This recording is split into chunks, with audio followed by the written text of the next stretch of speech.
Aujourd'hui, j'ai le plaisir d'accueillir Quinten Schepens, le fondateur de Tough Jerky, une start-up bruxelloise qui a complètement réinventé le bœuf séché.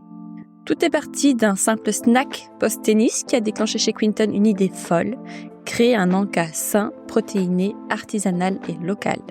2 ans plus tard, Tough séduit aussi bien les sportifs, les familles que les paracommandos belges. Petite parenthèse avant de commencer, je lui ai demandé en off l'origine du nom Tough. Donc vous l'aurez deviné, pour les Belges et les Bruxellois qui nous écoutent aujourd'hui, c'est un nom bien de chez nous, un nom flamand qu'on entend souvent à Bruxelles. Ah, c'est tough, ça veut dire c'est chouette, c'est sympa, c'est cool. Et puis c'est court, facile à retenir et ça colle parfaitement à son projet. Dans cet épisode, on va plonger dans son parcours, son déclic entrepreneurial, les coulisses de la production alimentaire en Belgique et les défis d'un fondateur qui veut imposer le beef jerky made in Belgium. Bonne écoute!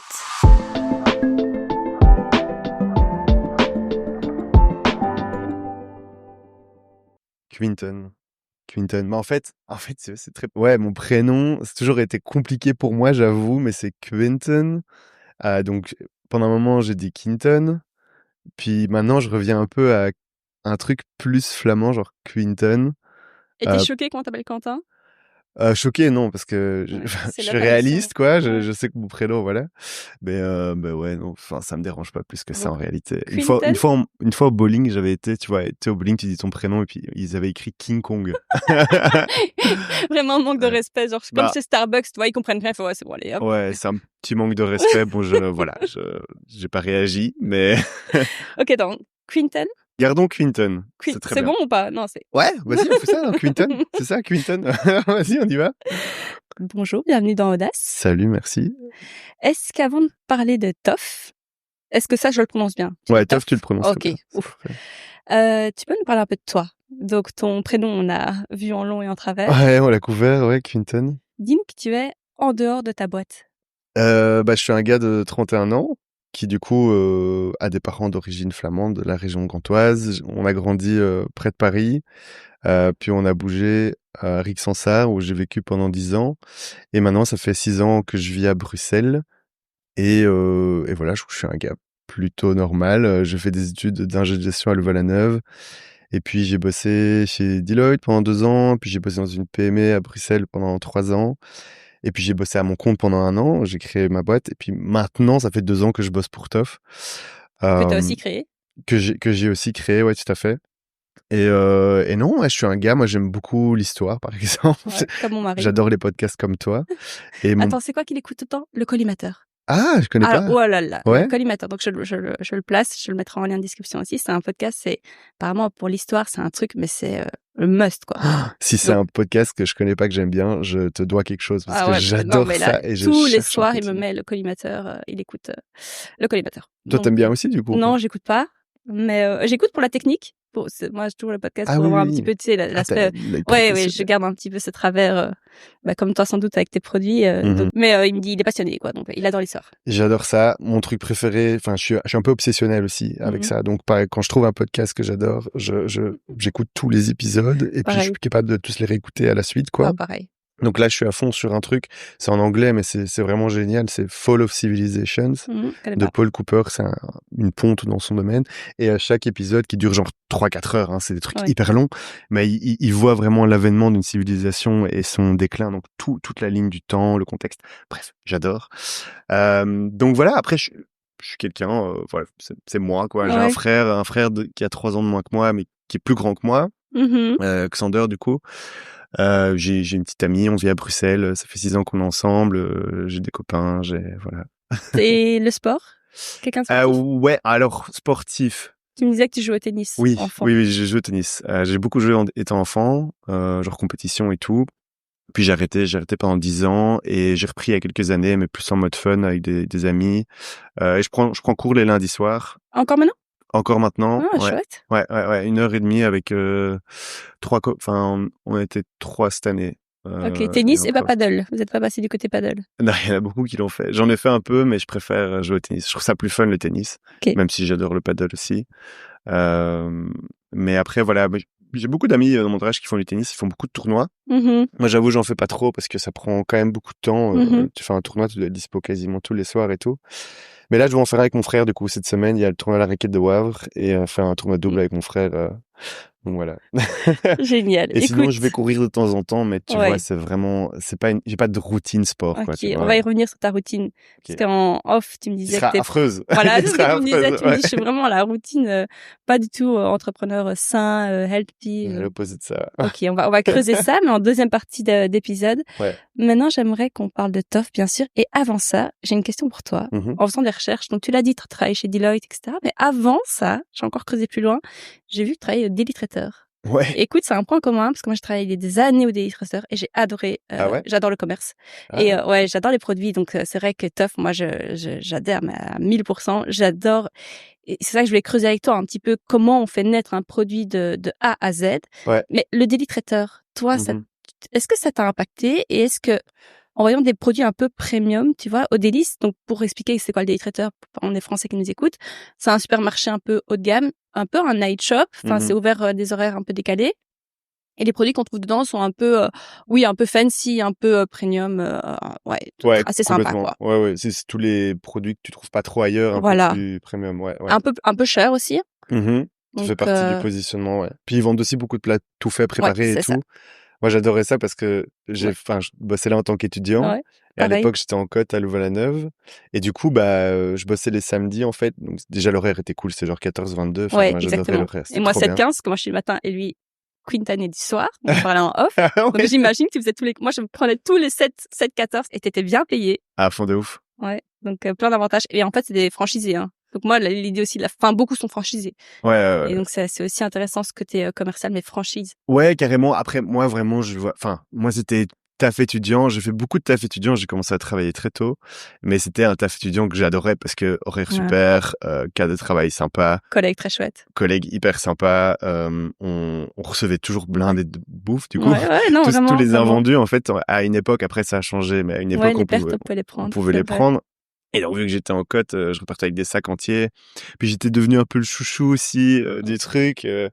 À l'époque, je fumais, donc on pouvait prendre des petites post-clubs. C'était assez cool. C'était vraiment cool. J'en garde un super souvenir. Et est-ce que ça t'a marqué pour Toff?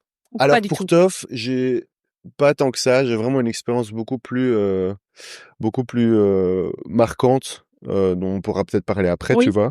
Oui. Mais ici, c'était juste, tu vois, j'ai bossé dans des Carrefour, j'ai bossé dans des Sport Direct, j'ai bossé dans le Daily Trader, et Daily Trader, c'était le plus chouette. Oui, c'est le seul que tu as mis sur LinkedIn. Ah ouais, c'est vrai? Ouais. Mais c'est parce que Daily Trader, beaucoup de gens bossaient chez Daily. Et donc, il y a un truc où, à mon avis, tu vois, à l'époque où j'ai ajouté ça sur mon LinkedIn, je cherchais peut-être du taf ou quoi, j'étais en mode, tiens, on sait jamais que le recruteur est bossé chez Daily aussi. Ouais, c'est un peu une rêve, quoi, en vrai, tu vois, le Daily Trader, je trouve que c'est un des jobs étudiants les plus chouettes, tu vois. Avec Walibi, j'ai jamais pu bosser chez Walibi, je sais pas pourquoi j'ai postulé chaque année, j'ai jamais pu. Mais Daily, c'était un assez cool, tu vois, presque prestige, en fait, comme job étudiant. Et donc, du coup, je sais pas, je l'ai mis sur LinkedIn. Après, ça m'a pas impacté pour Toff, mais c'était vraiment une chouette expérience de taf. Et puis oui, en effet, j'ai pu aussi découvrir, tu vois, des produits que tu vois pas ailleurs. Tu vois un petit peu, je crois qu'ils vendent du bœuf. En l'occurrence, je suis certain, même ils vendent du bœuf séché dans les délis. C'est là-bas que j'ai découvert d'ailleurs, tu vois. À l'époque déjà. Non, pas à cette époque-là, par après dans un autre délit traiteur. Mais ouais, ils vendent des produits qu'on trouve pas forcément ailleurs, et donc c'est vrai que c'est intéressant quand même le délit. Ouais. Tu peux nous dire un peu la genèse du projet de Toff? Ouais. Donc en gros, c'est vraiment, je pense, la première fois où j'ai réalisé que, enfin. Je vais plutôt reprendre parce que à l'époque, je l'avais pas vraiment compris, mais un truc qui m'a vraiment marqué et que j'ai compris vraiment par après, c'est un stage que j'ai fait chez Javry. C'est durant mes études, j'ai fait un master à Louvain-la-Neuve en ingé de gestion, et dans le cadre de ce master, je vais faire un stage, et via un de mes meilleurs amis qui avait déjà bossé là-bas, j'ai fait mon stage chez Javry, qui est une entreprise de café en fait. Ah, et voilà, ça me disait quelque chose. Ouais, ils font du café vraiment très haute qualité, torréfié en Belgique en grains. Et ça a beaucoup grandi depuis. Moi, quand j'ai rejoint, il y avait juste le fondateur Maxence et moi. Et à l'époque, donc c'était vraiment tout début de Javry. Et puis c'est devenu une success story. Et comme tu dis, maintenant ils livrent dans plein de boîtes. Je crois qu'ils sont 10 ou 15. Enfin, Maxence a revendu entre temps. C'est vraiment devenu un success story. Mais à l'époque, il y avait juste lui et moi. Et donc j'avais un rôle de business developer Et donc j'appliquais, si tu veux, tout un process sales outbound où en gros il y avait un process emailing où tu envoies un mail, s'ils répondent pas, ça envoie automatiquement un deuxième. Et puis, enfin moi j'avais un peu le rôle de bizdev dans ce cadre-là, quoi. Et j'ai adoré. J'ai vraiment adoré ce truc, cette excitation, cette intensité. J'avais, tu vois, vraiment la flamme en moi, quoi. Genre, j'allais pas au travail en me disant, oh non, j'étais vraiment content d'y aller, content de l'adrénaline que je recevais quand j'arrivais à faire une vente. C'était hyper gratifiant et puis je sentais vraiment que j'avais un méga impact. Et donc, finalement, ils m'ont proposé un taf ensuite, mais que à l'époque, j'ai pas osé, quoi, tu vois, parce que j'étais en ingé de gestion et j'étais un peu en mode, j'ai fait 5 ans d'études pour maintenant me lancer si vite dans une aventure un peu risquée, tu vois. Ouais. Et donc, je l'ai pas fait. Et j'ai commencé chez Deloitte juste après, que je regrette pas du tout, parce que Deloitte, c'est vraiment tout ce qu'on en dit, je trouve, c'est vérifié. Donc, c'est une super école. Après, le NIF, ça apprend énormément de choses. Et je trouve, c'est quand même bien, c'est très, très bien comme école, quoi, comme école après l'école, disons. Euh, mais j'ai réalisé chez Deloitte qu'en fait, ce que j'avais chez Javry, c'est-à-dire cette excitation, ce haut impact et tout, en fait, c'était pas juste le taf de manière générale, c'était vraiment juste une start-up, en fait. Ouais. C'est ce que tu retrouves dans une start-up. Ouais. Dès que tu commences à bosser dans des boîtes un peu plus grosses, ok, les horaires sont différents, il y a plein d'avantages, hein, mais t'as pas cette intensité que moi j'adore et que je cherche, quoi, tu vois. Et donc, c'est petit à petit que j'ai compris qu'en fait, ce que ce qui correspond à ma personnalité, c'est plus des environnements qui bougent vite, où les enjeux sont élevés, où il y a beaucoup d'intensité, où les highs sont très high et les lows sont très low, mais où voilà, il y a de l'intensité, quoi. Et donc, je savais que j'avais envie d'entreprendre, Ok. mais j'avais pas vraiment, tu vois, l'idée hyper concrète. Et c'est en fait en allant, justement, on revient au Daily Trader, mais après un tennis, en fait, je passe au Daily. Et après le tennis, moi, il est 19h30, tu vois. J'ai faim. Donc, je rentre chez moi, je joue à la LUB, j'habite à BX, donc j'ai genre 30 minutes de route, il est 19h30. Je m'arrête au Daily pour acheter un truc à grignoter. Moi, j'aime bien grignoter, donc tu vois, j'ai l'habitude d'acheter parfois des chips oven baked, des trucs comme ça. Mais là, tu vois, après le sport, tu te sens un peu mal j'ai envie d'un truc salé, mais j'ai pas envie de manger un truc gras, quoi. Et donc, je vois le Jack Links, le beef jerky Jack Links, l'américain, celui qu'on trouve partout, à la caisse du Daily. Donc j'achète ça. C'est la première fois que je vois du bœuf séché. Ok. Genre, avant, T'avais jamais entendu parler. j'avais Attends, on était entendu en pas. quelle année, là? Là, c'était il y a 2 ans et demi. Ah, c'est... Oh, ouais, ok. Ouais, non, je crois que c'était décembre 2022. Ouais, décembre 2022. Vraiment, genre novembre ou décembre 2022, donc Ok. fin d'année 2022, où je découvre en fait ce que c'est du bœuf séché. Et c'est vraiment sur le paquet, il est mis lean, high protein. Et je me dis, putain, mais parfait après le sport, quoi. Et donc, je prends l'habitude d'acheter ce sachet-là, d'en manger. Après mon tennis, je m'arrête, ça devient un peu un rituel, quoi. Jusqu'au jour où je m'y intéresse un peu plus. Et je réalise que, ok, le produit en lui-même, il est hyper intéressant. Il est maigre, il est protéiné. Mais il est fait à base de viande du Brésil. Il y a plein d'additifs. Je trouvais en plus que les sachets, ils faisaient méga beauf. Enfin bref, c'est un détail, Non, mais... non, mais de fait. Je suis d'accord. Ouais, et j'avais quelques frustrations avec le produit. Et, et en fait, c'est ça qui m'a poussé à en faire dans ma cuisine, quoi. Et donc, à partir de janvier 2023, qui est un peu plus de 2 ans et demi, du coup, j'ai commencé à en faire toutes les semaines dans ma cuisine, du bœuf séché. Un truc que j'avais jamais fait avant, tu vois. Et juste par curiosité, en fait, j'avais vu ce produit. Je trouvais que le produit en lui-même, le fait que ce soit protéiné, que ce soit maigre, que ce soit un snack salé sport, tu vois, idéal pour après le sport, il y en a pas beaucoup, tu vois, des snacks salés protéinés. Et qu'il soit mal fait, enfin qu'il soit pas adapté à nos habitudes de consommation, je me dis, je vais en faire pour moi. Et c'est comme ça que ça a vraiment commencé Toff. J'ai commencé à en faire dans ma cuisine pour moi. C'est devenu un peu une passion. Puis c'est devenu un peu la recherche du meilleur bœuf séché. Comment faire le meilleur bœuf séché? Quelle type de viande utiliser? Quelle épaisseur? Quelle marinade? Enfin bref, il y a plein. Et donc là, j'ai fait 6 mois de recherche. Solo dans ta cuisine. Et là, tu travailles toujours? Je travaille toujours, ouais. Ok. À l'époque, j'avais un taf qui était pas hyper demandant et qui payait très bien en réalité. J'étais déjà à mon compte, j'avais créé déjà la société à l'époque et j'étais freelance, en fait, chef de projet freelance. Donc, tu avais des missions ponctuelles? Ouais, j'avais en fait en réalité une longue mission. Ok.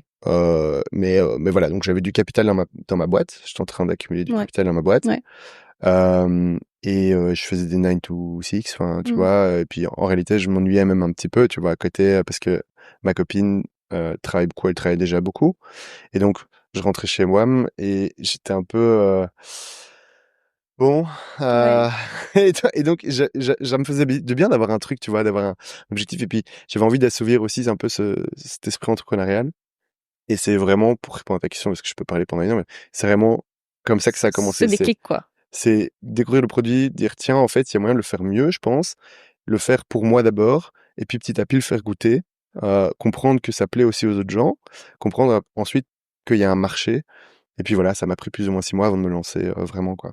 Et donc tu le fais goûter comme ça à ton entourage, Ouais. et tu demandes un petit peu aux gens, est-ce que vous pensez que c'est un bon projet pour se lancer, ou est-ce que tu as des phases de doute, tu vois? Est-ce que tu t'es dit, parce que je vois que tu es excitée par le côté entreprendre, tu l'avais déjà avec, le café. Est-ce que le produit en lui-même t'excitait beaucoup, du café déjà ici? Est-ce que c'était plutôt le fait d'entreprendre ou c'est le produit? Tu répondais à un besoin? Ouais, c'est vraiment en fait, c'est vraiment les 2 parce que Ouais, le produit à la base, moi, j'ai commencé à faire ma cuisine pas, dans un esprit d'en faire un business, c'est ça. mais plus comme passe-temps en Mmh. réalité, qui s'est ensuite, tu vois, mais naturellement quoi, genre développé un petit peu en passion. Genre au début, j'en ai fait une fois par curiosité, juste pour me dire: «Tiens, mais comment est-ce qu'on fait du beef jerky en fait?» Enfin, Mmh. c'est mystérieux un peu Mmh. comme truc, c'est Oui. quoi du bœuf mariné séché? Comment est-ce qu'on fait? Et donc j'ai fait avec mon four traditionnel chez moi au début.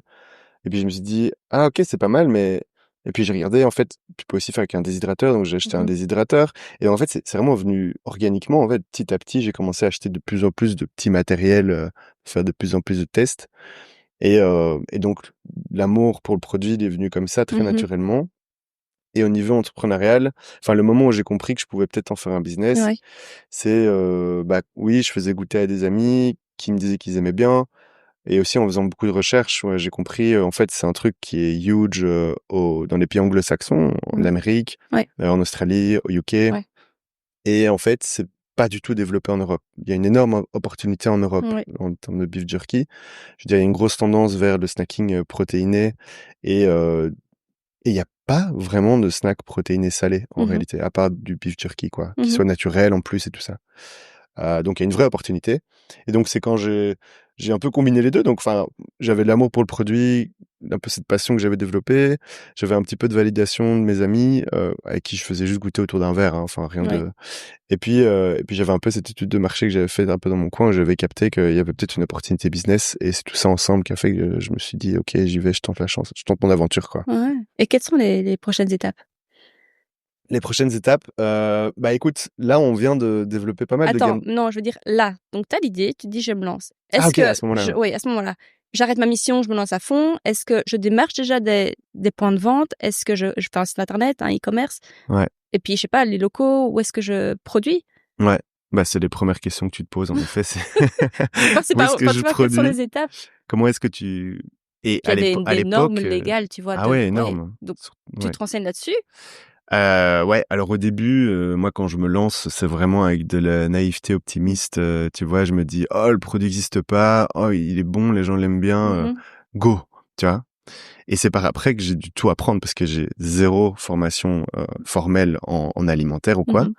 Donc en effet, tu vois, il faut trouver un espace de production, il faut l'aménager, il faut mettre en place des processus de production, il faut mettre en place des processus de sécurité sanitaire Ouais, pour répondre à pour obtenir des agréments AFSCA. ouais. Tout ça, c'est des trucs que j'ai dû apprendre très vite mais la première étape, c'est vraiment trouver une cuisine partagée où en fait, tu payes pas trop cher, mais tu peux quand même produire, en respectant en respectant les directives de l'AFSCA, quoi. C'est ça. Ouais. Là, tu payais à l'heure? Tu louais un local à l'heure? Je sous-louais, Enfin, tu sous-louais un local. c'était au Bir à Mmh. Laken. J'ai eu beaucoup de chance. Après, j'ai toqué à beaucoup de portes aussi. Je crois qu'il faut toquer à beaucoup de portes, mais j'ai eu beaucoup de chance de tomber sur un gars, génial qui s'appelle, Lio, qui en fait avait un espace avec stock et cuisine et où en fait, il faisait sandwicherie en gros. Donc il faisait des sandwichs à midi. Puis il avait besoin de l'espace entre, on va dire, je crois que c'était quoi? C'était 9h-14h. Mais moi, le reste du temps, je pouvais avoir accès à la cuisine, quoi. Donc OK. avant 9h et après 14h. Et donc je m'étais arrangé pour avoir mon processus de production qui faisait que on commençait à 5h30, 6h du matin et on faisait 5h30, 6h, 9h du matin. Et puis ça séchait entre C'est ce que 9h j'allais et dire, il y a un 14h. processus aussi, il y Ouais, a des contraintes avec le bœuf séché, de c'est ouf, justement de ce ouf. temps de séchage. Ouais. Ouais, il y a beaucoup d'étapes. Ouais. Il y a l'étape où tu dois trancher la viande, l'étape où tu dois faire la marinade, tu fais mariner la viande avec la marinade, tu la mets sur les grilles, ça sèche, puis tu dois faire un contrôle qualité et puis mettre en sachet. Donc c'est assez long. Aujourd'hui, ça prend 2 jours, donc c'est de 15h le jeudi à 16h le vendredi. Pour produire ouais. combien de Pour je sais pas si tu parles en produire, kilos ouais, ça parle ou en de kilos. sachets? Bah, en fait, on transforme 160 kilos de viande crue en plus ou moins 60 kilos de viande séchée. On perd environ 60% du volume dans la déshydratation, quoi. C'est vraiment l'humidité qui s'envole. Et donc, bref, ça prend 2 jours, en fait. Oui, ça prend 2 jours. C'est ça que louer parfois une cuisine à l'heure, bah, Ouais. ça peut être très cher alors qu'il y a beaucoup de temps de pause, d'attente. Ouais, carrément. Donc, pour moi, c'était pas idéal. Enfin, louer à l'heure, c'était pas faisable. Je m'étais renseigné, tu as effectivement des établissements qui sont super où tu loues à la journée ou à l'heure. Par exemple, tu peux louer un établissement pour un jour, c'est genre 200 €. Enfin, prix du marché, c'est ça. Mais du coup, moi, j'avais besoin de matériel spécialisé. Enfin, j'avais besoin de déshydrateurs, j'avais besoin de...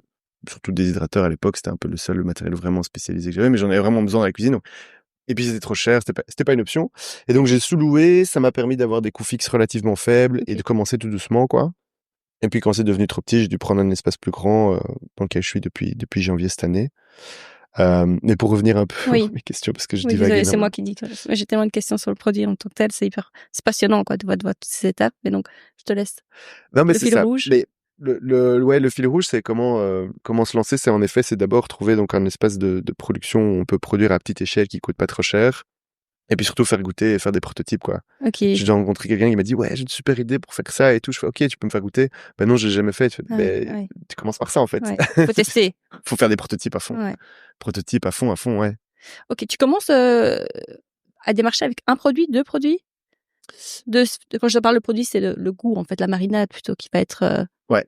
C'est vraiment ça qui donne le goût, en effet, et qui fait les différentes gammes. Aujourd'hui, on a 3 gammes avec 9 produits, du coup, en tout. Et ce qui va différencier chaque produit, chacun des 9 goûts, c'est la marinade à 100%. Et alors après, on met du sucre ou pas, ce qui va différencier une gamme de l'autre. Mais c'est toujours la marinade. Donc, la viande est toujours la même. C'est une viande qui vient d'une coopérative locale d'ici à Pérouet, en fait, ça s'appelle En direct de mon élevage. Chouette. Ouais, c'est un super projet. Ça fait sens, hein. Circuit court. Ouais, à fond. Non, c'est des super gars en plus. C'est la famille Perrault qui gère ça. Donc, c'est la maman à la compta, le papa qui a créé la coop, les 2 fistons qui mènent la barque aujourd'hui, Nicolas et Martin. Donc, c'est très cool. Et ils travaillent vraiment qu'avec des éleveurs wallons qui, voilà, ils ont tout un ensemble de valeurs. Je vais pas rentrer trop dans les détails, mais ça s'appelle En direct de mon élevage. C'est des gens qui veulent aller regarder. Je mettrai en description. Ouais. Et du coup, je sais plus du tout ce que je Comment disais. t'as démarché eux, d'ailleurs? Ah oui. Par exemple, même pour la viande, tu vois, pour trouver la viande. Comment je les ai trouvés? J'étais à la foire de Libramont, genre, quelques fois. Je crois la première fois, du coup, en fait, donc je me lance quoi, pour reprendre un peu le fil. Je me lance en juillet 2023. Ok. Juillet, c'est le mois où il y a la foire de Libramont. Okay. Je sais pas si tu vois ce que c'est. Oui, je vois bien. Tu vois bien? Enfin, je me suis jamais rendue, mais j'ai vu, notamment, on en a parlé. Mais c'est très drôle, c'est très chouette. Et moi, j'y allais à la fois pour m'amuser et aussi un peu business. Voilà, t'avais ce projet en tête. J'avais quand même ce projet en tête. Tu vois, je me lançais en juillet. C'est le mois où j'ai décidé que, voilà. Full focus là-dessus. Full focus là-dessus. Wow. Premier mois, je me lance à fond, tu vois. Et je me dis, ok, chouette, foire de Libramont, cool. Foire agricole, un peu beuverie, mais en même temps business, quoi. Et donc j'y vais, je rigole beaucoup, il y a des spectacles qui sont hallucinants, je conseille à tout le monde d'aller à la fin des livres, vraiment, c'est trop drôle. Mais du coup, aussi, j'y vais pour le business, donc je commence à parler un peu à des éleveurs, je leur pose des questions. Ah, vous élevez quoi? Et comment? Et où? Et comment ça marche la chaîne, en fait? Vous êtes éleveur, il y a quoi? Ah, ok, il y a un atelier de découpe entre vous pouvez pas vendre directement. Donc en fait, je comprends un peu comment ça fonctionne. Et c'est un peu opaque, hein, je trouve. C'est un peu opaque, ouais, parce qu'en fait, des éleveurs, de ce que j'ai compris, ne peuvent pas vendre directement aux entreprises ou même aux consommateurs. Je crois que ça va, parce qu'il y en a qui font des colis, tu vois. Ouais, ok. Maintenant, je vois des colis et tout. Je veux pas rentrer dans les détails. Malgré le fait que je travaille de la viande, je suis pas expert du domaine. Mais du coup, en gros, moi, je comprends que je dois passer par un atelier de découpe. Ok, donc en atelier de découpe, en fait, c'est comme la coopérative, ils rassemblent la production de bovins, ils reçoivent des carcasses entières, et puis ils les découpent, ils les détaillent en fait en différentes pièces. Donc tu vas acheter un steak haché, et ça vient d'une vache, et l'atelier de découpe coupe la partie, quoi. Bref, qui détaille en fait une carcasse. Et c'est juste, je fais des contacts et puis je les appelle après pour comprendre un peu les conditions, comprendre si c'est bio, c'est pas bio, etc. travaille pas du bio, hein, mais à l'époque, ça, je me suis C'était un questionnement que t'avais, quoi. Ouais, voilà, je me suis beaucoup intéressé. Et puis c'est comme ça que je suis tombé sur eux, on me les avait recommandés, je les ai appelés, j'étais visiter leur espace, leur atelier découpe, et puis voilà. Il fallait que tu commandes un minimum de kilos?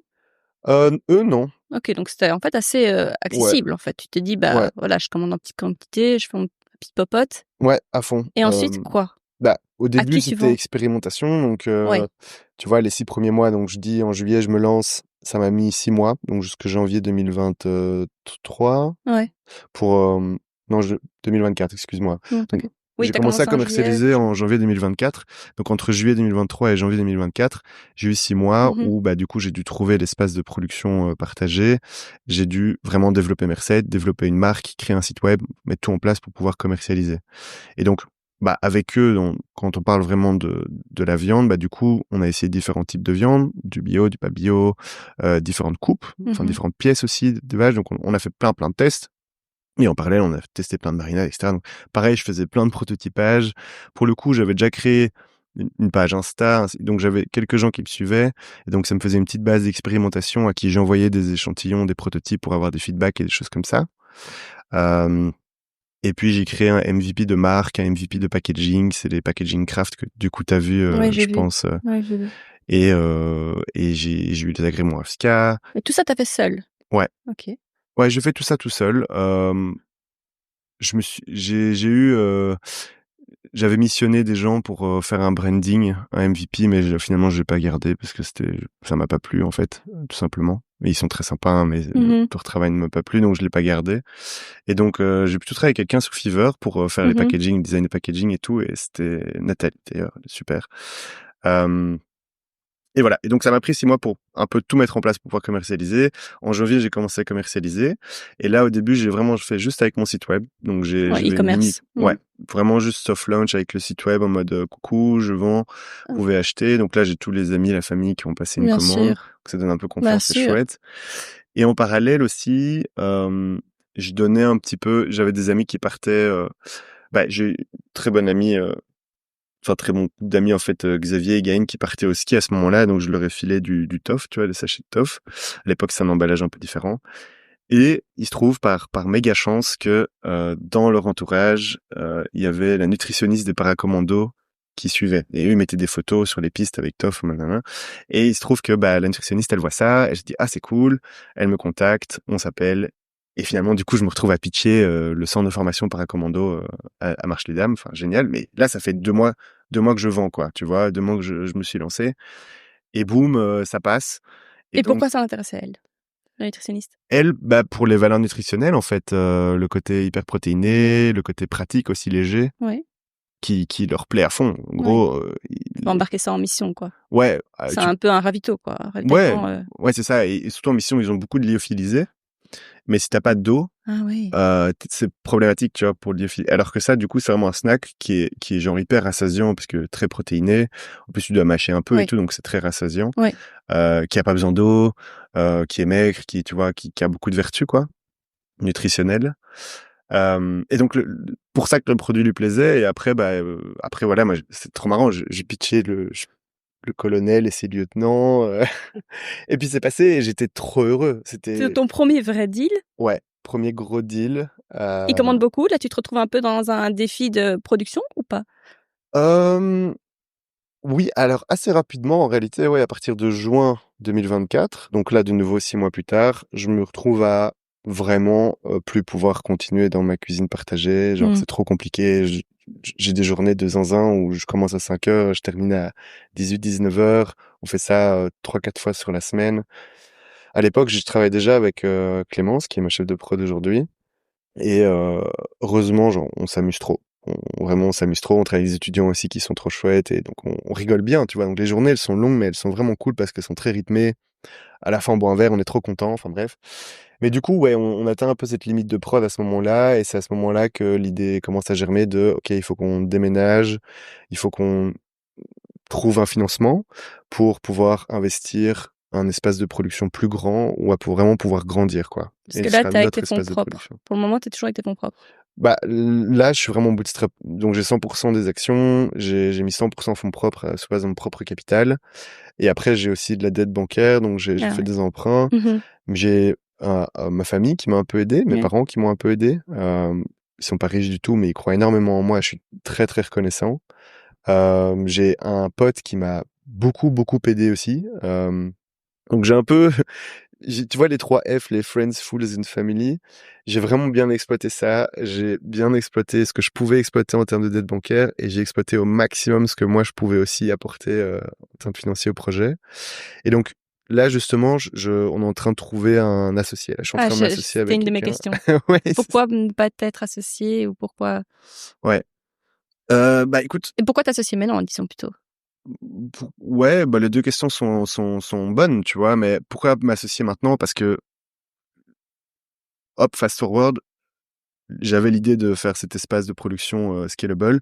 Boom, aujourd'hui il est là, tu vois. Donc en gros, on a notre espace de prod qui est full équipé, où il y a des machines qui sont hyper performantes, on a une équipe de production, et en gros, on produit à 10% de notre capacité. On pourrait faire beaucoup, beaucoup plus. Donc l'outil de production, il est vraiment là. Les actifs, ils ont été investis, ils ont été financés, tout est là, tu vois. On peut produire plus. C'était un premier prérequis pour vraiment pouvoir grandir vite. Oui.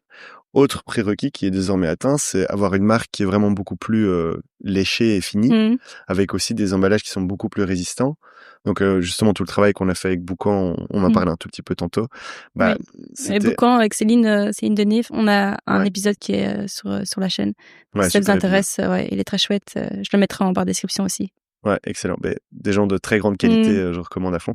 Et du coup, ils ont fait un super travail sur le branding et ça nous a permis de refaire les emballages. Et donc, aujourd'hui, pour résumer, on a vraiment l'outil de production qui est là, on a la marque qui est là, et il nous manque juste beaucoup de visibilité en réalité. Peu de gens connaissent le beef jerky, peu de gens savent vraiment ce que c'est, ou alors quand ils pensent savoir ce que c'est, ils voient vraiment cette marque américaine tout à fait. qui est un peu dégueulasse. Oui. Donc le vrai bœuf séché, peu de gens connaissent. C'est le premier défi. Et le deuxième défi, peu de gens connaissent ma marque, peu de gens connaissent Toff, tout simplement aussi. Donc j'ai un énorme défi marketing pour lequel il faut un budget, il faut réinvestir un petit peu dedans. Et l'opportunité, elle est vraiment là parce que le marché européen du beef jerky, il est vraiment en train de grandir. Genre, chaque pays commence à avoir un peu son champion local. Je le vois vraiment, tu vois, entre il y a 2 ans et aujourd'hui. Aujourd'hui, je vois plein de pubs sur mon Insta dans tous les sens. Plein de marques se lancent. Et en fait, tout ça, ça veut dire que dans 4-5 ans, on va avoir un marché beaucoup plus développé au niveau du bœuf séché. Et l'objectif de Toff, c'est clairement d'être positionné en leader sur le marché belge et d'avoir aussi une belle part de marché en France. Et ça, c'est dans 3-4 ans, tu vois. Et donc, c'est une opportunité qui est intéressante pour des investisseurs. Et donc, voilà, je suis en train de rencontrer des personnes pour que des gens me rejoignent dans ce projet et puissent apporter leur leur fonds, leur capital aussi, mais aussi, tu vois, tout leur réseau, leurs connaissances et tout ça. Et je cherche vraiment la bonne personne. Je veux pas trop m'encombrer, entre guillemets, parce que tout le monde apporte de la valeur, mais je veux, à ce stade-ci du projet, c'est trop tôt pour vraiment avoir beaucoup, beaucoup de gens qui sont impliqués. Donc, je recherche une bonne personne qui va pouvoir m'aider là-dedans. Parce que oui, le niveau financier, le financement de ce genre d'aventure, c'est quand on parle de production alimentaire, je sais que c'est un sujet qui t'intéressait aussi, c'était le financement d'une entreprise de production alimentaire. C'est compliqué parce qu'il y a beaucoup de frais d'actifs en fait de production qu'il faut investir en amont. Les délais de paiement sont relativement longs également, tu vois, 30 à 60 jours. En gros, le cash flow est compliqué dans ce genre de business, ouais. C'est hyper intéressant. La place du marketing, je voulais t'en parler justement. Tu savais depuis le départ que ce serait un gros enjeu pour vous. Ouais. Aujourd'hui, est-ce que tu peux donner une fourchette de combien, selon toi, il faudra investir pour que le marketing prenne? Parce que le marketing, on parle de personal branding, on parle de beaucoup de choses, mais parfois c'est un peu flou pour les gens qui lancent un business. Soit on met énormément et en fait on met trop, parfois tu jettes l'argent dans les fenêtres avec du marketing. Toi, est-ce que tu as essayé de trouver un juste équilibre? Ouais, je crois que ça dépend à la question de combien mettre en marketing, est-ce que c'est important, et ça dépend vraiment, je pense, de la phase du projet. D'accord. Où est-ce qu'on se trouve? Genre, au tout début, tu vois, non, les premiers, tu vois, les premières ventes et tout, t'essayes plus de comprendre finalement qui est ton client. Ouais, ton persona. Ouais, le persona, où est-ce que ça marche bien, tu vois. Aujourd'hui, j'ai quoi? J'ai genre 65-70 partenaires revendeurs, mais ça m'a pris du temps pour comprendre, tu vois, où est-ce où ça marche le mieux finalement. Tu vois, j'ai des magasins de nutrition, j'ai des CrossFit, j'ai des épiceries, j'ai des magasins plus retail classiques. Donc ça, c'est intéressant au début de comprendre avant de vraiment investir des gros budgets en marketing. Et aussi, il faut être prêt au niveau production et tout ça. C'est pour ça que je parlais de prérequis. Niveau production, il faut être prêt à suivre. Niveau marque aussi, il faut être sûr de ta marque parce qu'une fois que tu commences à investir beaucoup en marketing, c'est difficile après de... Tu vois, si tu changes du tout. Oui, tu dois avoir une plateforme de marque très claire, avec un ADN très clair, avec des valeurs qui sont vraiment dessinées. Identité forte, des valeurs claires et de la cohérence. Et ça, c'est très compliqué. Donc, en gros, moi, j'avoue, j'avais un peu cette vision-là de il faut d'abord que tu sois prêt pour vraiment commencer à faire du marketing. Pas forcément vrai pour tout le monde, mais moi, c'était un peu mon idée, quoi. J'ai sous-investi en marketing de fou. Donc j'ai vraiment quasiment pas fait de marketing. C'était beaucoup de bouche à oreille, moi, jusqu'aujourd'hui. Peu de personal branding aussi, puis je suis pas forcément à l'aise avec ça. Mais là, maintenant, justement, je passe dans une phase où je dois vraiment... Enfin, ça fait partie de vraiment mes responsabilités en tant que chef de ce projet, en tant que CEO, si tu veux, fondateur. Il faut que je prenne cette casquette de un peu plus personal branding, un peu plus oser me montrer et vraiment investir beaucoup plus dans du marketing. Et donc là, je suis en train de préparer... Ça fait partie de mes priorités cette semaine et depuis une semaine en réalité, tout un plan go-to-market, donc qui combine marketing et vraiment plus vente comme classique, on va dire, à l'aide d'un CRM et d'appels, d'emails, ça, pour Q4 2025 et Q1 2026. Et oui, il va y avoir plus ou moins, je vais peut-être pas donner de chiffre exact, mais il y a quand même pas mal de budget qui va aller dans du marketing, ouais, et ça va être sous forme de... Il y aura une partie ads, awareness, Meta, une partie ads, enfin Google Ads, une partie SEO aussi. Voilà. Et l'idée, c'est de faire un maximum in-house. Comme j'ai toujours fait un maximum in-house, après, il y a des trucs où c'est très compliqué de faire in-house, où ça demande vraiment une vraie expertise. Par exemple, le branding et tout, ça demandait vraiment une vraie expertise. Et puis, par exemple, si tu veux faire des vidéos un peu léchées, un peu cool, un peu quali, compliqué à faire soi-même. Ouais, tu vois tes limites et tu vois aussi que c'est un vrai métier. Et parfois, déléguer ça, c'est ça. Et recruter, communication, recruter quelqu'un, mais stratégiquement aussi. Créer de l'emploi, c'est un rêve ou tu préfères... Comment tu te positionnes par rapport aux solopreneurs et slowpreneurs? Ça m'intéressait d'avoir ton avis là-dessus. Ouais, qu'est-ce que tu veux dire par slowpreneur? Tu sais, c'est toute cette vague maintenant qu'on dit justement le business te bouffe plus, mais toi tu choisis ta vie, tu choisis ton équilibre de vie, équilibre vie pro vie perso. On va en parler, hein. Ça m'intéresse beaucoup d'avoir ton avis là-dessus. Sur toi aujourd'hui, une journée type, une semaine type. Mais il y a toute cette vague vraiment d'entreprendre, c'est bien, mais entreprendre sans se griller. Ouais, non, à fond. Je suis pas du tout... T'es pas contre? Non, mais j'y crois à fond, mais j'ai trop du mal à l'appliquer. Non, mais quitte à être moins rentable, tu vois, à faire moins de CA, mais avoir cette qualité. Ouais, mais alors, ok, mais il y a toujours, moi, en tout cas, moi, honnêtement, j'ai toujours ce truc d'urgence en moi. J'ai toujours vraiment un espèce de stress, angoisse profond. C'est pas facile d'être entrepreneur du tout parce que je suis toujours hyper angoissé, tu vois. On parlait de financier tantôt, c'est ultra angoissant. C'est ultra angoissant de devoir, tu vois, d'avoir des dettes envers ses proches, envers la banque, de soi-même aussi avoir investi beaucoup et du coup, c'est accompagné d'un sentiment, en tout cas chez moi, d'ultra urgence, quoi, tu vois, de désir absolu pas, quoi. Enfin, tu pars pas en vacances en te disant, mais non, mais inconcevable pour moi, malheureusement, tu vois. Et même, mais en vacances, on oublie, mais même, enfin, mais ça, c'est vraiment propre à moi, tu vois, et c'est pas du tout souhaitable, c'est pas désirable, c'est un truc où je devrais probablement en parler à un psy ou quoi, mais j'ai vraiment beaucoup de mal. Moi, je culpabilise très vite tu vois, si je dédie pas tout mon temps à, il faut que ce truc réussisse, quoi. Tu vois, c'est mon objectif. Je suis obsédé par ça. Et tant que j'ai pas atteint un minimum de confort où, tu vois, j'arrive à en vivre un peu confortablement, j'arrive à faire des week-ends avec ma copine ou, enfin, tu vois, genre tant que je suis pas confortable avec ça, je ressens juste le besoin de push forward à fond et pas m'arrêter, quoi. Et c'est terrible parce que en fait, comme tu dis, tu te crames en faisant ça et je le sens en fait, tu vois. Mon état émotionnel, c'est ou bien je vais très très bien, ou bien je vais très très mal. Mais c'est très difficile pour moi d'avoir un niveau stable parce que c'est toujours tu vois, de vague en vague. Ok, super, trop bien, j'ai ce nouveau client ou j'ai cette nouvelle opportunité, ça va super bien. Ou alors, ah waouh, putain, c'est ultra dur et ça va vraiment très mal. Donc c'est très difficile pour moi. Du coup, j'ai beaucoup de mal à avoir un rythme de vie, un équilibre vraiment sain, quoi. Personnellement, je struggle énormément, j'ai beaucoup de mal avec ça, ouais. Aujourd'hui, dans Top, vous êtes combien? Vous êtes 2? Ouais, il y a moi, vraiment qui a fondé le truc, qui a toutes les parts, qui gère l'ensemble. Et puis je travaille avec Clémence aussi, qui est ma chef de production en 3/5e. Puis on travaille avec des étudiants aussi ponctuellement pour les productions. Donc là, par exemple, ils sont en production et il y a, pas dire de bêtises, il y a 4 étudiants, plus Clémence, qui travaillent. Quand même, petite équipe. Hein. Et puis il y a une stagiaire aussi. Je travaille aussi avec des stagiaires régulièrement. Et là, je travaille avec Inès pour le coup. Voilà. Comment t'as démarché les points de vente? Alors, plus sur bouche à oreille. Donc tu vois, je parlais en fait en parlant simplement, honnêtement, beaucoup en parlant du projet à des gens. T'en as pas marre de parler de projet? Non, mais tu sais que parfois, moi, on me parle de nom de famille et on me parle d'audace. Et je là, en fait, j'adore mon projet, hein, c'est pas ça, mais il y a des moments où, je sais pas, j'ai pas envie de devoir me justifier sur, tu vois? Non. Qu'on te pose derrière, alors comment tu gagnes, comment ça se développe, etc. Je comprends de ouf. Parfois, d'ailleurs, moi, j'ai envie de pas en parler, ça m'a trigger. T'en as parlé cette semaine, tu vois, la question de tiens, combien tu gagnes et tout. Moi, c'est pas la même question, c'est tiens, est-ce que tu te payes, tu vois?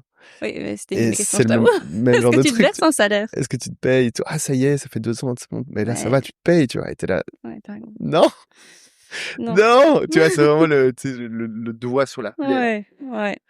Et les gens font pas, tu vois, les gens sont hyper bien intentionnés et honnêtement, il y a beaucoup de soutien, mais c'est vrai qu'il y a des... Ou la question qu'ils disent, tu prendrais pas un mi-temps alimentaire juste, en fait, ouais, oui, ça. On te alors demande, ça, je l'ai pas tu trop prendrais aussi. pas un job un peu sur le côté? C'est ton taf à temps plein, tu fais ça à temps plein, tu vois. Et t'es là, oh ouais, je fais ça à temps plein, gars, ça fait genre 2 ans. C'est horrible. Mais bon, voilà, après, il faut avoir une carapace aussi, quoi, parce que, tu vois, j'ai aussi des gens, moi, je travaille un produit un peu particulier, donc, oui. Je me faut rappelle éduquer les gens sur le produit aussi. Hein. Ouais, par exemple, la semaine passée, tu vois, j'étais à un événement, c'était quoi encore? Ah oui, le Nasta, donc un événement CrossFit s'appelle Nasta Games, peu importe comment ça s'appelle et tout, mais soit. Et donc j'ai un petit stand, je fais goûter aux gens et il y a un gars. Ouais, cool, en vrai, sympa, je rencontre des gens, j'aime bien. Mais c'est le meilleur moyen. Moi, tu sais, la conversion. Le fait de goûter gratuitement un produit, ouais, de ouf. Enfin, je sais pas, toi, avec ton expérience, peut-être tu le vois. Oui, c'est ça. Non, c'est, j'adore faire goûter parce que du coup, tu vois, j'ai vraiment la réaction des gens en face de moi et puis parfois je croise aussi des clients, donc c'est cool, on parle avec eux. Ouais. Je parle avec eux, puis je fais des contacts avec les autres exposants. Enfin, ça, franchement, j'adore, c'est chouette. Mais il y a aussi des expériences où, tu vois, moi, et c'est ma faute parce que mon stand n'est pas assez clair, tu vois, mais une fois, par exemple, là, j'ai eu un gars, il pensait que c'est du chocolat, tu vois. Et donc, il prend ça, il commence à le manger, il fait, ouais, c'est bizarre et tout. Je fais, c'est du bœuf séché. Il fait, c'est du bœuf séché. Je pense que c'est du chocolat. Puis il était là, c'est vraiment pas bon et tout. Et j'étais là en mode, bon, ok, enfin, qu'est-ce que je te dis, tu vois? Et j'étais là en mode, ok, non, ouais, je comprends. Mais il continuait, quoi. En mode, ouais, non, j'aimerais, et j'étais là. Ok, tu passe ton chemin, j'ai quoi. Capté, ouais, c'est ça, j'ai capté, quoi. Et il y a des interactions comme ça qui plombent un peu, mais il y en a beaucoup plus qui sont vraiment chouettes.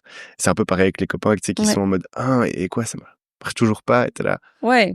C'est vrai que moi, je suis cette team-là aussi parce que en préparant l'interview, j'en ai parlé aussi autour de moi. Après, ce que je te disais en off, c'est que moi, les gens, ils adorent, quoi. Le produit, il est incroyable. Enfin, c'est tout ce qu'on recherche quand on est un peu dans le wellness, quelque chose de sain, de rapide, de transportable, hyper quali et bon, quoi. Tu vois, donc moi, j'en ai parlé autour de moi et j'étais là, c'est dingue, c'est un super bonne idée de produit. C'est vraiment, je trouve que ça mérite vraiment d'être connu et donc je suis contente de te recevoir aujourd'hui. Si jamais ça fait un peu de pub pour ton produit et pour ta personne, parce que vraiment c'est vraiment top. Moi, vraiment, je suis une consommatrice convaincue, mais vraiment, je suis fan du produit. Écoute, je suis trop content d'être là, merci beaucoup. Avec plaisir. Écoute, est-ce que tu voudrais rajouter quelque chose sur Toff en tant que tel? Moi, j'ai encore une question. Sur Toff en tant que tel? Sur Toff, sur entreprendre, j'ai une question sur est-ce qu'il y a des conseils que tu donnerais à quelqu'un qui voudrait entreprendre? Ouais. Sur Toff, en réalité, non, c'est cool, on a fait le tour, je pense que c'est bien, on a bien couvert. Les valeurs, les grandes valeurs, l'ADN de Toff, c'est quoi? Pour toi, c'est quoi Toff en une phrase? Ouais, Toff en une phrase, c'est le projet de Toff, c'est de rendre le bœuf séché, lui rendre un peu c'est comment on dit, c'est blason, quoi, tu vois, genre montrer que c'est un produit bon, bien, sain, comme tu l'as décrit il y a quelques instants, mais vraiment le populariser, quoi, et le montrer à tout le monde, parce que moi je trouve ça génial, comme toi, je trouve ça super, mais il y a trop peu de gens qui connaissent, et donc mon objectif c'est vraiment ça, le populariser, rendre ça sympa, et aussi, tu vois, en le faisant bien, parce que les soucis que j'avais avec la marque américaine, là, j'ai pas envie de la citer encore, mais c'était que c'était plein de nitrates, d'additifs, des exhausteurs de goût, c'est fait avec de la viande du Brésil, enfin à tel point même que à l'époque, en 2021, tout le retail avait enlevé le Jack Daniel's parce que il y avait un problème avec la viande du Brésil, enfin bref. Donc, en gros, viande brésilienne, plein d'additifs, tout ça, et ben, nous, on fait complètement l'opposé. Donc, on veut vraiment faire du vrai bon bœuf séché, homemade, artisanal, avec de la viande locale, donc de la Coop dont je parlais tantôt, pas d'additifs, que des trucs naturels, des recettes vraiment recherchées, avec des ingrédients qu'on fait aussi nous-mêmes, par exemple des zestes de citron séchés, de la poudre de champignons séchés aussi qu'on fait nous-mêmes. Très bon. Ouais, dans Très les bien. woods, il y en a, c'est super bon ça. Les shiitake, en fait, qu'on fait sécher, qu'on réduit en poudre, c'est excellent. Et on fait tout ça à Bruxelles de manière artisanale, quoi. On est une petite start-up belge, on a vraiment de l'ambition. Mais là, on essaye, voilà, je suis convaincue que vous irez très loin. Moi, je suis vraiment convaincue du produit. Merci beaucoup. Et c'est bon gustativement et c'est bon de façon nutritionnelle. Tu sais que moi, je donne même ça aux enfants. C'est extrêmement bon, tu vois. Ouais, mais à fond. Et pareil, je disais quand on faisait l'Ironman, sur le vélo. C'est des encas qui sont faciles à prendre. T'as envie de saler sur ton vélo. De ouf. Au lieu de prendre un sandwich mou ou un tuc, tu prends un bout de pain séché. Et en plus, voilà, tu l'as en bouche. Enfin, moi, j'ai adoré. De ouf. Et d'ailleurs, j'ai plein de personas possibles, en fait. Ouais, des sportifs, des mamans ou des parents. Les personas, ils sont infinis, tu vois. C'est ce que j'ai découvert aussi, justement, au début, là, lorsque j'ai lancé, je voulais comprendre qui était mon client. Et c'est pour ça que j'ai 3 gammes, d'ailleurs. Chaque gamme s'adresse un peu à un persona idéal, mais en effet, tu vois, j'ai des gens qui prennent ça quand ils vont faire du camping en montagne, faire de l'alpinisme, ils trouvent ça hyper pratique parce que léger, un peu pour les mêmes raisons que les commandos, finalement. Puis j'ai des gens qui mangent ça vraiment après le sport pour les protéines et le fait que ce soit une bonne alternative aux snacks protéinés sucrés qu'ils ont tout le temps. Et puis des gens comme moi qui mangent ça vraiment juste en voiture, au bureau, comme snack lifestyle. Ouais. Donc voilà, ouais. Moi aussi je suis convaincu. Ouais, vraiment, vraiment. Franchement, si vous connaissez pas, goûtez Toff, bien sûr. Vraiment, vraiment top. Est-ce que tu as 2-3 conseils pour quelqu'un qui voudrait se lancer? Conseils, mais c'est toujours difficile les conseils, honnêtement, parce que c'est très personnel, tu vois. Un que t'aurais toi aimé recevoir peut-être? Sur le fait d'entreprendre, on va pas dire dans le food and beverage ou dans l'alimentaire, mais dans le fait d'entreprendre. Je crois de manière générale, peut-être pas les conseils, mais je pense des trucs vraiment des valeurs, enfin des choses importantes, c'est vraiment que en tout cas moi j'ai compris, c'est la résilience et l'adaptabilité, quoi. Genre il faut si tu te lances, il faut être ultra résilient et ultra capable aussi de t'adapter à fond. Donc parfois la vision que tu as n'est pas du tout finalement ce que le marché veut ou ce que tu avais en tête. En fait, c'est pas ça la réalité. Et donc il faut pouvoir s'adapter. Et il faut aussi être hyper résilient lorsque tu t'es adapté pour la 10e fois. Il y a encore en fait un truc qu'il faut adapter. Et là, il faut garder courage, il faut se relancer, il faut se remotiver. Et je crois la résilience, elle passe à travers la motivation. Tu vois, c'est facile de perdre la motivation quand c'est hyper dur et tout à répétition. Donc la résilience, elle se trouve à travers la motivation. Et ça, il faut trouver dans son quotidien des trucs qui motivent, quoi, tu vois. Je pense. Quels sont tes trucs? On va parler de toi maintenant. Ouais? Ah, waouh, ok. Moi, mes trucs à moi, c'est dur parce que je t'ai dit, j'ai un gros défaut, c'est que j'ai tendance à vraiment ignorer mes besoins, enfin, m'ignorer moi, en fait, et mes besoins pour cette obsession que j'ai, tu vois. Je suis quelqu'un de très obsédé par ça. Donc, à part cette espèce de motivation brute et pure, et l'envie aussi de rendre mes parents fiers, parce que je sais qu'ils m'aiment énormément et qu'ils ont beaucoup investi en moi, et donc j'ai vraiment ce truc où, tu vois, j'ai besoin de réussir pour eux, quoi. Et puis j'ai ma copine et tout, j'ai mon entourage, mais dans mon quotidien, ce qui me pousse, c'est vraiment juste, je pense, de la volonté, quoi. J'ai pas de, tu vois, je sais que il y a beaucoup de gens qui vont venir ici, qui vont dire, ouais, moi, je fais de la méditation, je fais du yoga, je fais énormément de sport, j'adore cuisiner, je fais attention à mon alimentation. Moi, pas du tout. J'ai vraiment pas d'astuce, quoi. Tu vois. Et parce que tu n'y consacres pas de temps ou d'espace mental, ou parce que vraiment pour toi c'est inconcevable maintenant de se dire je me lève 1 heure plus tôt pour aller courir, quoi? Ouais, non, déjà je suis pas du matin, donc me lever plus tôt c'est compliqué. Et en général, je travaille jusque tard le soir, et ça contribue probablement aussi. Du coup, je me lève un peu plus tard, et donc tu vois, c'est difficile pour moi en fait de créer du temps, de changer l'habitude que j'ai là maintenant pour intégrer du sport, même si en vrai, ça me fait vraiment du bien, tu vois. Alors quand je vais courir, j'adore. Ça me fait énormément de bien, mais c'est vraiment le step de je vais arrêter ce que je suis en train de faire là maintenant pour aller courir. Limite, je culpabilise, tu vois. Limite, je culpabilise, quoi, de lâcher mon temps, alors que c'est contre-productif. J'en suis hyper conscient. Putain, mais il y a vraiment un travail à faire chez moi. Peut-être tu te dis c'est juste temporaire. Ici, c'est une phase encore, on va dire, de lancement. Enfin, tu vois, il y a tellement à faire tout au début. Est-ce que tu vises justement d'être retraité à 40 ans ou à 50 ans? Est-ce que c'est un objectif pour toi? Certains entrepreneurs le disent. Je travaille beaucoup pour après ne plus travailler. Ou que ça tourne tout seul. C'est peut-être un leurre, parce que je pense Non, mais que... déjà, moi, je serai retraité demain parce qu'il y a Euromillions aujourd'hui et je vais gagner 250 millions. T'es superstitieux? Tu crois, tout ça? Non, j'y ai jamais vraiment cru, mais tu ouais, joues. c'est marrant de rêver. Bah ouais, c'est marrant de rêver, tu vois. C'est marrant de rêver. Non, ben moi je crois, en fait, moi ce qui me motive vraiment à fond tu vois, dans ce que je fais, dans l'entrepreneuriat, et c'est une bonne question du coup de l'âge de la retraite parce que c'est presque un peu lié à ça, mais c'est vraiment l'émancipation, quoi. Moi, c'est ça ce que je recherche en fait à travers l'entrepreneuriat. Et ce que ça représente pour moi, c'est le fait d'être émancipé d'un système où autrement t'es obligé de travailler pour entre guillemets survivre, tu vois. Donc pouvoir faire ce que je veux en fait, c'est vraiment être émancipé, la liberté, décider que je peux désormais me consacrer à ma nouvelle passion qui est de faire de la musique, enfin, ou décider que je vais partir pendant 3 mois en Amérique du Sud parce que c'est ce que j'ai envie de faire et que j'ai jamais découvert cette région du monde. Donc cette liberté de faire tout ça, moi c'est ça que j'essaie de trouver. Après, j'ai aussi la passion pour le produit, j'ai aussi, tu vois, le plaisir de travailler avec des gens, donc c'est tout un ensemble, mais je crois au fond ce qui me motive vraiment, c'est cette recherche-là, quoi, d'émancipation, tu vois. Ouais. Et donc retraité le plus tôt possible entre guillemets. Ça veut pas dire que je vais arrêter de travailler. Je vais pas arrêter de travailler, c'est impossible parce que j'adore ça. Mais c'est plutôt au plus tôt je réussis, au plus tôt je fais ce que j'ai vraiment envie de faire sur le côté. Et après il y a tout à fait une autre vision où tu dis bah oui mais en fait tu pourrais très bien faire les deux. En fait tu peux très bien explorer ta passion de la musique là maintenant et juste travailler moins. C'est vrai aussi mais voilà. Ouais. C'est vrai cette passion pour la musique? Tu l'as? Bah, Ou c'est un exemple comme ça? j'adore la musique. Ah, ok. J'adore, je sors plus trop, mais je sortais beaucoup avant. Et j'écoute, j'écoute plein de styles de musique différents. Et j'aimerais beaucoup apprendre à en faire, tu vois. J'aimerais beaucoup en faire, mais je prends pas le temps et j'ai pas le matos. Enfin, ouais. Et tu sors plus trop parce que t'entreprends ou pas du tout? Ou parce que c'est une phase de ta vie que t'es plus dedans maintenant? Bah, les deux, en fait, hein, tu vois, j'ai 31 ans, déjà autour de moi, beaucoup de gens qui ont des enfants, qui se marient, tu vois. C'est un sujet pour toi? T'es très famille, du coup, je me demandais un petit peu. Ouais, c'est un sujet. C'est un projet que vous avez. C'est un sujet de plus en plus, récurrent.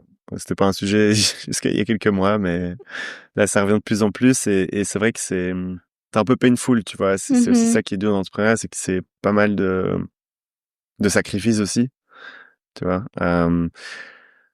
Tu vois, à mon âge, 31 ans, tu regardes autour de toi, les gens sont mariés, ils ont acheté, ils ont un enfant ou même plusieurs parfois. Bon, moi, je suis pas marié, je loue mon appart, on n'a pas d'enfant et en fait, pour moi, là, dans mon contexte actuel, je l'envisage pas, quoi, tu vois. J'allais dire, est-ce que c'est pour toi faisable? Entreprendre et avoir une famille et un équilibre? Bah, sûrement qu'il y a des couples où c'est faisable, je pense, oui, tu vois. D'ailleurs, j'en connais plein qui l'ont fait avec grand succès. Mais ça dépend hyper fort du couple. Genre, moi, je pense que dans le couple que j'ai avec Nao, ce serait compliqué là tout de suite parce que moi, j'ai pas le temps. Elle travaille beaucoup aussi et je vois pas comment on pourrait le gérer, quoi. Je vois pas comment on pourrait le gérer. Elle entreprend, elle? Elle a un Non, elle job n'entreprend salarié. pas. Non. Elle a jamais voulu te rejoindre dans l'aventure Toff? Non. Elle m'a aidé quelques fois, mais me rejoindre vraiment, non, pas du tout. Elle a une super idée il y a pas longtemps. Je veux pas la dévoiler parce qu'elle m'en voudrait. Ah. Mais elle a vraiment un truc vraiment cool. Ce que j'aimerais bien bosser avec elle d'ailleurs. Mais soit. Et je t'en dirai pas plus. Peut-être en off, mais tu gardes ça pour toi. Non, je peux pas faire ça aux éditrices. Ne me dis rien parce que moi, j'aime bien être transparente. Donc tu me dis, je le verrai. J'imagine si ça. Ah oui, tu le verras. Si ça. Ah, je suis curieuse maintenant.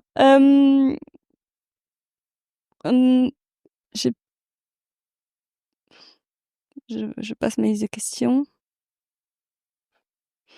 Est-ce que tu as des tips à donner à quelqu'un qui s'est lancé mais qui stagne un peu, qui fait pas assez de ventes? Ouais.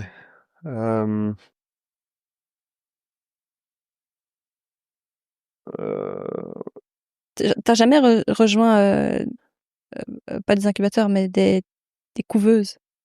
Bah si, j'étais incubé au Start Lab pendant tout un temps. Tu le recommandes? Ouais, au début, ouais. Après, moi, je vais plus trop là maintenant. Enfin, même j'étais même comment on dit, relégué au rang de alumni. Enfin, maintenant, je suis alumni parce que j'y allais pas assez. Mais je comprends tout à fait, tu vois. Mais c'est chouette, ouais, à fond. Ça fait un réseau et puis ça ouvre pas mal de portes, des opportunités, tout ça. Donc ouais, je conseillerais à quiconque qui a un projet de postuler. Mais surtout, avant de faire des prototypes, enfin, surtout dans l'alimentaire, le plus important, c'est d'abord faire des prototypes, je trouve. Enfin, de mon avis, quoi. Tu vois, c'est avoir un produit que tu peux montrer. Parce que ça t'excite aussi, en fait. C'est trop chouette d'avoir un truc à...